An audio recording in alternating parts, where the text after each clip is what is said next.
तो सेवा करने से हमें अपने को जानने की और प्रभु के प्रेम की सामर्थ्य आ जाती है। इस तरह सेवा भी अपने लिए हुई, लेकिन लंबे रास्ते से हुई। तो वो मैं ये निवेदन कर रहा था कि जग की सेवा यानी आवश्यक कार्य में भाग लेना, ये सेवा हो गई। और उस सेवा के अंत में अचाह होकर मुझे कुछ नहीं चाहिए, निर्मम होकर मेरा कुछ नहीं है, या तो हम अपने को समर्पण कर दें या हम अचाह और अप्रयत्न हो जाए। तो जब हम अचाह हो जाते हैं, जब हम अप्रयत्न हो जाते हैं, तो अपने आप हमारा प्रवेश उस देहातीत जीवन में हो जाता है जहां मैं और है का भेद नहीं रहता, आत्मा परमात्मा का भेद नहीं रहता, मैं और है का भेद नहीं रहता। उसमें हमारा प्रवेश होता है अचाह होने से, अप्रयत्न होने से। मुझे कुछ नहीं चाहिए, जब मैंने अपने लिए जब सेवा करूंगा तो मुझे अपने लिए क्या चाहिए? सेवक को अपने लिए कुछ नहीं चाहिए, सेवक के पास अपना कुछ नहीं होता। तो सेवा करने से अचाह होने की, अप्रयत्न होने की सामर्थ्य आती है, क्योंकि जीवन में करने का राज है। और अगर सेवा नहीं करोगे तो भोग करोगे, और जब भोग करोगे तब अचाह नहीं हो सकोगे, तब अप्रयत्न नहीं हो सकोगे। चाह भी रहेगी और प्रयत्न भी रहेगा, और चाह और प्रयत्न जब तक रहेगा तब तक देह के साथ मिले रहोगे, हो अलग और मिले रहोगे। और जब तक देह के साथ मिले रहोगे तब तक पराधीन रहोगे, स्वाधीन नहीं हो सकते। तब तक जन्म और मरण के चक्कर में घूमते रहोगे, मुक्त नहीं हो सकते। अशांत रहोगे, शांत नहीं हो सकते। सुख दुख में बंधे रहोगे, सुख दुख से अतीत नहीं हो सकते। इसलिए ये प्रोग्राम रखा कि भाई जग की सेवा करो, अपनी खोज करो, प्रभु से प्रेम करो। तो अपनी खोज करने के लिए आपको किसी और का सहारा नहीं लेना पड़ेगा, कोई परिश्रम नहीं करना पड़ेगा। पराश्रय और परिश्रम को छोड़कर ही तुम अपनी खोज कर सकोगे, नहीं तो अपनी खोज नहीं होगी। और प्रेम के लिए प्रभु को ही अपना मानना पड़ेगा। वे ही मेरे अपने हैं और कोई मेरा अपना नहीं है, और उनसे भी मुझे कुछ नहीं चाहिए, ये भी मानना पड़ेगा। और अपने पर उनका पूरा अधिकार है, ये भी मानना। किसी से किसी को प्रेम करना हो तो उसको अपना मानना होता है, और अपना मानने के लिए अपने को उनके हाथ में दे देना होता है। मुझ पर तुम्हारा पूरा अधिकार है, चाहे जैसे रखो, चाहे कुछ करो, और मेरा तुम पर कोई अधिकार नहीं है। अर्थात मुझे तुमसे कुछ नहीं चाहिए, मुझे तुमसे कुछ नहीं चाहिए, मेरा तुम पर पूरा अधिकार है। इससे पहले प्रेम बातों से नहीं होता, नाक बंद करने से होता है, नाक बंद करने से होता है। किसी प्रकार से प्रेम पैदा नहीं होता सिवाय इसके। और सेवा बिना करे कोई कभी अचाह नहीं हो सकता, अप्रयत्न नहीं हो सकता। इसलिए पुरुषार्थ में कौन कौन सी बातें रही कि सेवा करके अपनी खोज करो, और अपनी खोज करने के लिए अचाह होना पड़ेगा, अप्रयत्न होना पड़ेगा। क्योंकि शरीर के द्वारा अपनी खोज नहीं हो सकती, इंद्रियों के द्वारा अपनी खोज नहीं हो सकती, बुद्धि के द्वारा अपनी खोज नहीं हो सकती, प्राणों के द्वारा अपनी खोज नहीं हो सकती। इन सब से अलग होने पर ही अपने द्वारा अपनी खोज हो सकती है। तो इन सबसे अलग होने का उपाय क्या है कि सेवा करो और कुछ मत चाहो। सेवा करो अथवा अपने लिए कुछ मत करो। अपने लिए कुछ मत करो क्योंकि अपने लिए कुछ करने की बात है नहीं। क्यों नहीं है कि अपनी जो मांग है अमर जीवन की, वो मांग किसी कर्म के द्वारा पूरी नहीं होती। ये सोचिए, हम जो अमर जीवन चाहते हैं, हम जो स्वाधीन जीवन चाहते हैं, हम जो चिन्मय जीवन चाहते हैं, तो वो जीवन किसी शरीर के परिश्रम द्वारा प्राप्त नहीं होता। इसलिए अपने लिए करने की बात नहीं है। और वो जीवन संसार की सहायता से भी प्राप्त नहीं होता। अगर वो जीवन संसार की सहायता से प्राप्त होता तब तो उस जीवन के लिए खोज करने की बात नहीं होती। देखिए, एक होता है खोज करना, एक होता है उत्पन्न करना। तो कर्म का संबंध होता है उस चीजों में जो उत्पन्न होती है। फर्क मालूम होता है कि नहीं? कि भाषा समझ में आई कि नहीं आई? खोज करना और उत्पन्न करना। जैसे खेत में अनाज का उत्पन्न करना, तो इसमें कर्म अपेक्षित हुआ। लेकिन कोई चीज है अगर उसकी खोज करना, ये कर्म है क्या?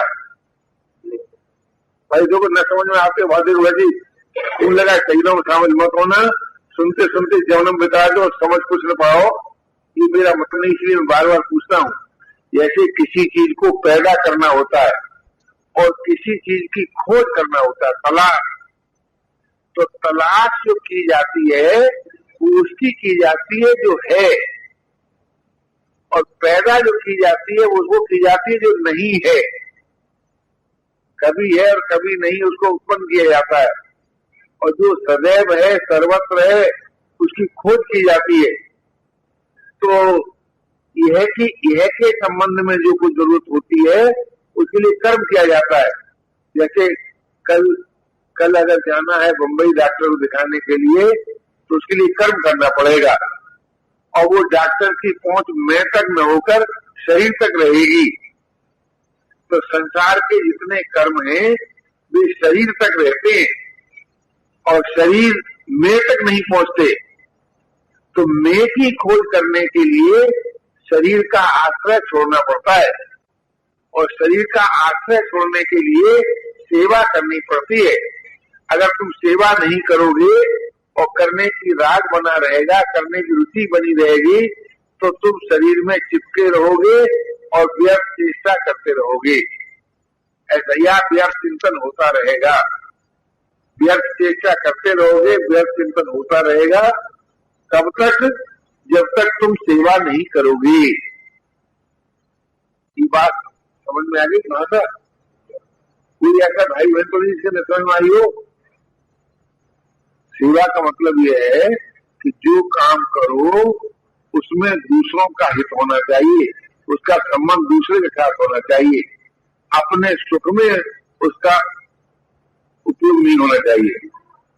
यानी हम ये न सोचें कि हम जो करें उससे हमको मजा आए, हम जो करें उससे दूसरे का हित हो, दूसरे की प्रसन्नता हो, दूसरे का कल्याण हो, दूसरे का सुख हो। सो नहीं, ये तो सभी कामी कुत्ते कहेंगे आओ हमारे सुख के लिए हमसे ये कराओ जी, तो उसमें उसका हित नहीं होगा ना। तो जिसमें दूसरे का हित हो उसको सेवा कहते हैं।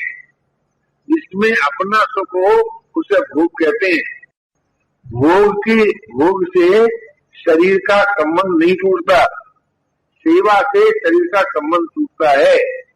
और जब शरीर का संबंध टूटता है तब हम अपनी खोज के अधिकारी होते हैं। और जब मनुष्य अपनी खोज करने चलता है तो खोज करते करते स्वयं खो जाता है, और जो सदा सदा है वही रह जाता है। ये तो पुराने खोज करने वालों का फैसला सुना दिया, और उस फैसले के सीखने से काम नहीं चलेगा। तुम्हें भी अपने को खो देना पड़ेगा, तब काम चलेगा। इसलिए सेवा करो अपनी खोज करो। अपनी खोज करते करते करते करते मैं को ढूंढते ढूंढते मैं है में विलीन हो जाता है। क्यों? मैं एक ऐसा तत्व है जो बिना आश्रय के रह नहीं सकता। चाहे संसार का आश्रय ले, चाहे परमात्मा का आश्रय ले। तो संसार का आश्रय लेता है तो संसार को ही मैं मानने लगता है, और जो परमात्मा का आश्रय लेता है तो परमात्मा को ही मैं मानने लगता है। ये तो मैंने एक फैसला सुनाया, लेकिन इसका तरीका तुम्हें जानना चाहिए कि मैं की खोज कैसे की जाए। तो यह से मैं का संबंध तोड़ दिया जाए। यह मैं मेरा कुछ नहीं है, यह से मुझे कुछ नहीं चाहिए, यह के द्वारा यह की सेवा करना है। ये बात समझ आई नहीं? यह माने शरीर, शरीर के द्वारा संसार की सेवा करना है। यह माने संसार, संसार में मेरा कुछ नहीं है, संसार से मुझे कुछ नहीं चाहिए। और जब संसार में मेरा कुछ नहीं है तो संसार की सहायता के बिना मैं कुछ कर नहीं सकता। और जब मैं कुछ कर ही नहीं सकता तो सचमुच मुझे तो ये मानना पड़ेगा कि मुझे अपने लिए कुछ करना नहीं है, संसार के लिए करना है, सेवा करनी है संसार के लिए, मुझे अपने लिए कुछ नहीं करना है। तब हम कार्य के अंत में जब सेवा का जो क्रियात्मक रूप होता है, जो प्रैक्टिकल रूप होता है, वो अखंड नहीं होता। अभी हम बोल रहे हैं तो चुप भी होंगे, आप सुन रहे हैं तो चुप भी होंगे, आप देख रहे हैं तो न देखने की स्थिति में भी जाएंगे, सोच रहे हैं तो कुछ काल के बाद न सोचने की स्थिति में भी जाएंगे कि नहीं जाएंगे, या नहीं पड़ता है ना। तो जागृत में ज्ञान पूर्वक न करने की जो स्थिति है उसका नाम है योग, और थक करके स्वभाव से विवश होकर के जो न करने की स्थिति है उसका नाम है सुसुप्ति, उसका नाम योग नहीं है। तो सुसुप्ति से हमको आराम तो मिलता है, शक्ति तो मिलती है, लेकिन हमको ज्ञान नहीं होता हम कहाँ चले गए न करने की स्थिति में, ये ज्ञान नहीं होता। लेकिन जागृत में जब न करने की स्थिति आती है तब हमें इस बात का बोध होता है कि हम किसी काल में भी शरीर नहीं है, न स्थूल शरीर है, न सूक्ष्म शरीर है, न कारण शरीर है। हम किसी काल में शरीर नहीं है। जब हम शरीर नहीं है तो हम क्या हैं, ये देखना पड़ेगा। तो अब आप कह दीजिए, सुन लीजिए, मान लीजिए कि मैं आत्मा हूं, तो ऐसे काम नहीं चलेगा। जब हम शरीर नहीं है इस बात को शरीर से अलग होकर अनुभव करो कि हम शरीर नहीं है। तो शरीर से अलगपन का अनुभव हमें उस जीवन से, उस सत्य से जिसका कभी नाश नहीं होता, उससे अभिन्न कर देता है, मिला देता है, एक कर देता है। तो अब अंतर क्या हुआ कि शरीर के साथ हम कभी भी एक नहीं हो पाते, लेकिन शरीर से अतीत जो जीवन है उसके साथ हमारी एकता हो जाती है। उसकी समीपता आती है पहले, फिर एकता आती है, फिर अभिन्नता आती है। तो उसके साथ हमारा होता है, लेकिन शरीर के साथ हम कितने ही मिल जाएं पर एक नहीं हो पाते। हमेशा यही सोचते हैं मेरा हाथ, ये नहीं सोच पाते कि मैं हाथ। हमेशा यही सोचते हैं कि मेरा शरीर, ये नहीं कह पाते कि मैं शरीर, मेरा मन, मेरा प्राण, मेरी बुद्धि, मेरी इंद्रियां, इत्यादि इत्यादि। तो ये तीनों शरीरों का जो एक संगठन दिखाई देता है आपको, वो तीनों ही शरीरों के साथ मैंपन नहीं आता, मेरापन आता है। यानी मैं नहीं है, ये मेरा है, ऐसा महसूस करते हैं। लेकिन वास्तव में और जरा गहराई देखा जाए तो जैसे मैं नहीं है ऐसे मेरा भी नहीं है, क्योंकि शरीर को आप संसार से अलग नहीं कर पाते। कर सकते हैं क्या? शरीर को संसार से अलग ले जा सकते हैं क्या? नहीं ले जा सकते। तो शरीर को मेरा क्यों कहते हैं, संसार को मेरा क्यों नहीं कहते? और जब संसार को मेरा नहीं कहते तो शरीर को मैं क्यों कहते हैं? तो शरीर मैं नहीं हूं ये भी सिद्ध है और शरीर मेरा नहीं है ये भी सिद्ध है। जब ये दोनों बातें आपको सिद्ध हो गई कि शरीर मेरा नहीं है तो विकार नाश हो गए, शरीर मैं नहीं हूं तो इसमें जो बंधे हुए थे हम जड़ता में वो नाश हो जाएगा, प्रमाद नाश हो जाएगा, जड़ता नाश हो जाएगी और फिर मैं और है के साथ एकता हो जाएगी, चाहे योग होकर, चाहे बोध होकर और चाहे प्रेम होकर। यानी मैं को बोध प्राप्त हो जाए तब भी है के साथ एकता हो जाती है, मैं को योग प्राप्त हो जाए तब भी है के साथ एकता हो जाती है और मैं के अंदर प्रेम की अभिव्यक्ति हो जाए तब भी एकता हो जाती है। तो मैं का जो अंतिम विकसित रूप है वो योग है, बोध है और प्रेम है, शरीर नहीं है। वैसे तो लोग मैं को ब्रह्म कह देते हैं, ब्रह्म को मैं कह देते हैं, ये तो एक तरह की उपासना की पद्धति अलग है, लेकिन वास्तव में मैं का जो नित्य संबंध है वो योग, बोध और प्रेम से है। बोध और प्रेम और योग, इसके द्वारा हम उस जीवन को प्राप्त करते हैं जिसमें किसी प्रकार की कमी नहीं है, जिसमें किसी प्रकार का अभाव नहीं है, जिसमें किसी प्रकार की जड़ता नहीं है, नीरसता नहीं है। तो अभाव से, जड़ता से, निरसता से रहित जीवन हमारा आपका अपना जीवन है। तो वो जो अपना जीवन है उसको हम भूल गए हैं, अलग नहीं हो गए, भूल गए हैं। तो उस भूल को मिटाने के लिए बात कही गई कि भाई पहले तो जगत की सेवा करो, फिर अपनी खोज करो, फिर प्रभु को प्रेम करो। यानी प्रभु के प्रेमी होकर, जगत के सेवक होकर आप अपनी खोज करो, ऐसा बताया गया। तो अपनी खोज करने के लिए जो प्रयास आरंभ होगा तो वो प्रयास शरीर के द्वारा नहीं होगा, क्योंकि शरीर के द्वारा तो सेवा हो सकती है, भोग हो सकता है, तप हो सकता है, खोज नहीं हो सकती। बड़ी विचित्र बात है।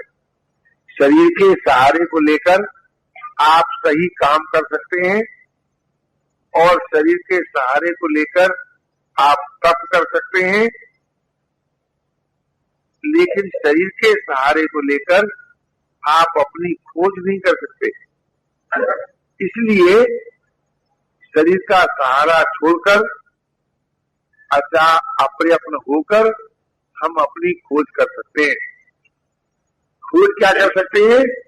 जब हम शरीर के साथ मिले नहीं रहते हैं तब हम परमात्मा के समीप होते हैं, परमात्मा से एक होते हैं, परमात्मा के से अभिन्न होते हैं। तो उसी समीपता का नाम योग और एकता का नाम बोध और अभिन्नता का नाम प्रेम। तो हमको योग, बोध और प्रेम की प्राप्ति होती है। भोग, मोह और आसक्ति का नाश होता है। जब तक हमको योग प्राप्त नहीं है तब तक भोग की रुचि में बंधे हुए हैं, और जब तक भोग की रुचि में बंधे हुए हैं तब तक मोह में और आसक्ति में आबद्ध हैं।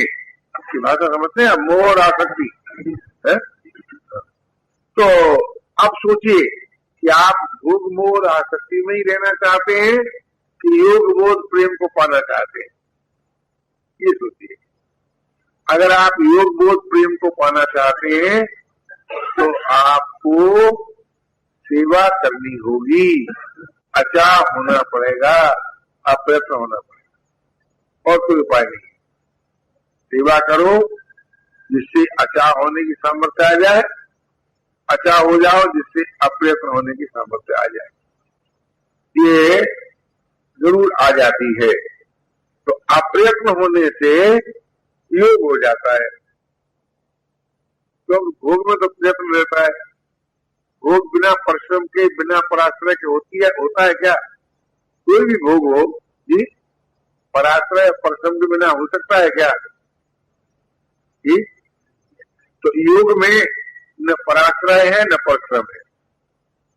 हम आपसे क्या बताएं, आज योग की बड़े बड़े सेमिनार होते हैं, सम्मेलन होते हैं, और योग के नाम पर शरीर विज्ञान और मनोविज्ञान की कुछ क्रियाएं सिखाते हैं, बताते हैं। योग के नाम पर शरीर विज्ञान योग नहीं है, और सच पूछिए तो मनोविज्ञान भी योग नहीं है। क्यों? मनोविज्ञान माने मन का व्यापार, शरीर विज्ञान माने शरीर का व्यापार, और वो व्यापार जिसमें शरीर का और मन का ही तो हो, कितनी बात है। लेकिन वो योग नहीं है। योग तो शरीर विज्ञान, मनोविज्ञान, इन दोनों से परे है। क्यों?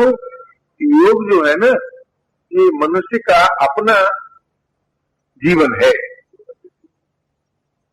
योग का डिफिनेशन कर तो रहा हूं, जो डिफिनेशन जो हमें उससे मिला दे, जो हमसे अलग नहीं, अपने में अपने को मिला दे, एक योग का डिफिनेशन ही है। अपने को अपने से मिलाने वाले का नाम योग का योग है। और ये डिफिनेशन आगे चल के योग के फल के रूप में बताया है। पतंजलि ने योग दर्शन लिखा है, उसमें योग की परिभाषा की चित्त की वृत्तियों का निरोध, और फल बताया कि दृष्टा अपने स्वरूप में अवस्थित हो जाए। तो अब मानव शास्त्र ने इस बात को ऐसे बताया कि योग का बाह्य रूप बताया अप्रयत्न, अचाह और अप्रयत्न, कोशिश न करना, न कहे न करने की स्थिति। तो न करने की स्थिति को भी योग कहते हैं। लेकिन मैं ऐसा मानता हूं कि न करने की स्थिति में हमारा उससे योग होता है जो अपना है, अपने में है, और अभी है, और अविनाशी है, और समर्थ है, इत्यादि, अद्वितीय है, एक ही है। तो योग परमात्मा के साथ होता है, ऐसा मान लो बोल जाएगी बात। तो परमात्मा के साथ हमारी एकता, समीपता, अभिन्नता हो जाए, इसी के लिए ये जीवन है। और संसार के काम आ जाए, इसके लिए जीवन है। तो जग की सेवा अर्थात संसार के काम आ गए, और अपनी खोज अर्थात संसार से ऊपर उठ गए। अपनी खोज में ऊपर उठते हैं, संसार के साथ मिले नहीं रहते, संसार से अलग हो जाते हैं। और जब संसार से अलग हो जाते हैं तो उनमें प्रेम एक के बाद एक होता है। यहाँ सेवा अगर ठीक बन गई तो संसार से ऊपर उठने की शक्ति आ गई, और संसार से ऊपर उठ गए तो प्रेमी होने की शक्ति आ गई। तो वैसे तो ये तीनों चीजें मिलकर एक जीवन है। जग की सेवा, खोज, अपनी प्रेम, उनसे ये तीनों मिलकर के एक जीवन है, एक लाइफ है। तो वो मैं ये निवेदन कर रहा था आपसे कि क्या आज हम सेवा करने के लिए राजी हैं, अचाह होने के लिए राजी हैं, अप्रयत्न होने के लिए राजी हैं, प्रेमी होने के लिए राजी हैं? अगर आप इन बातों के लिए राजी हैं तो आप बड़ी सुगमता पूर्वक सेवा कर सकते हैं, अपनी खोज भी कर सकते हैं, और प्रेमी भी हो सकते हैं। कि इसमें आप पराधीन नहीं है। हर भाई हर बहन सेवा करने में, अपनी खोज करने में, प्रेमी होने में पराधीन नहीं है। और भोग करने में और मोह में और आसक्ति में हम कोई स्वाधीन नहीं है।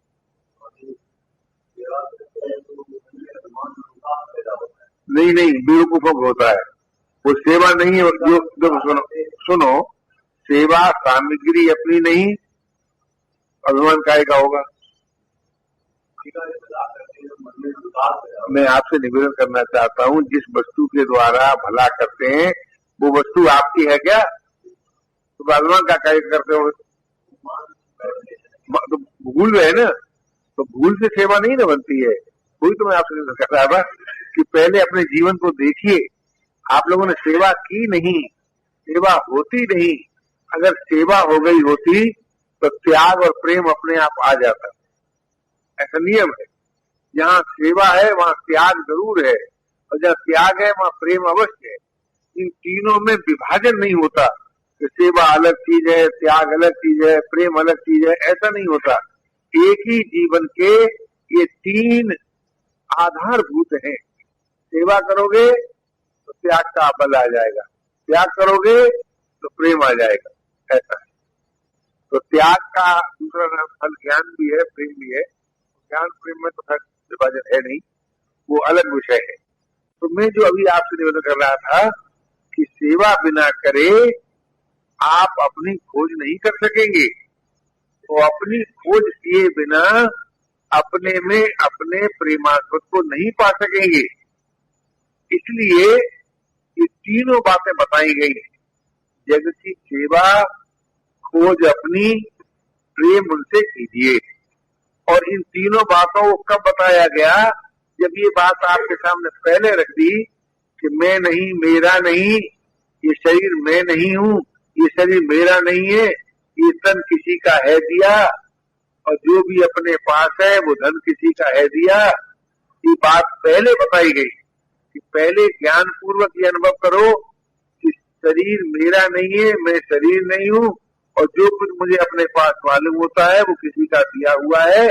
देने वाले की इतनी महानता है तो उसने इस महानता के साथ दिया है कि लेने वाला उसे अपना महसूस करने लगा कि मेरा ही है? और जो मिला है वो हमेशा पास रह सकता नहीं, और कब बिछुड़ जाए ये राज कोई कह सकता नहीं, ऐसी कुछ है। मिला हुआ पास नहीं रहेगा, बिछोड़ अवश्य जाएगा।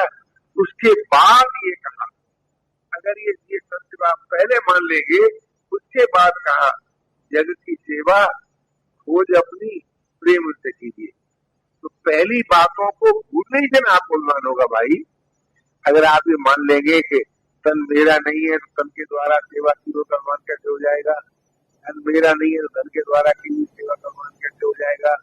योग्यता, वस्तु, सामर्थ्य मेरी नहीं है तो उसके द्वारा सेवा करने का अनुमान कैसे हो जाएगा? तो सेवा करने से अनुमान नहीं होता है। स्वामी श्री शरणानंद जी महाराज संत वाणी में आगे बताते हैं कि तप करने में अभिमान होता है, कर्म करने में अभिमान होता है, पुण्य कर्म करने में अभिमान हो सकता है, क्योंकि कर्म का जन्म भूल से होता है, सेवा का जन्म भूल रहित होने से होता है। इसलिए सेवा का अभिमान नहीं होना चाहिए, और सेवा का अंत त्याग में और त्याग का अंत प्रेम में होना चाहिए। अथवा यों कहिए कि सेवा का अंत योग में, और योग की पूर्णता बोध में, और बोध की पूर्णता प्रेम में होनी ही चाहिए।